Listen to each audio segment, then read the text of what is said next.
L'organisation d'événements est un art plutôt difficile. Il y a beaucoup de détails à régler, beaucoup de gens à réunir, beaucoup d'idées à trouver. Tout ça est très compliqué et nécessite beaucoup d'outils et beaucoup de méthodes. Et là, on va voir au travers du Web 2.0 que tous les services et outils du Web 2.0 peuvent permettre d'aller beaucoup plus vite, d'être beaucoup plus efficace, d'être beaucoup plus performant. Mais pour cela, il faut peut-être y aller avec méthode et se dire qu'un événement, c'est peut-être 4 temps, 4 saisons qui vont pouvoir chacune être épaulées par les outils et services du Web 2.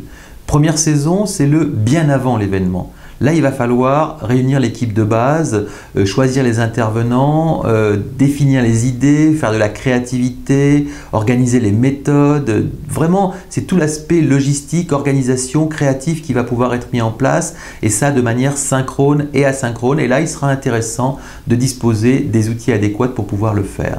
Deuxième époque, c'est avant l'événement.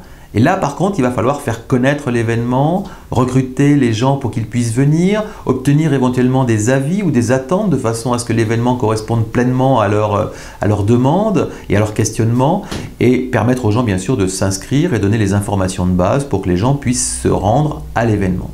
Troisième saison, c'est pendant l'événement.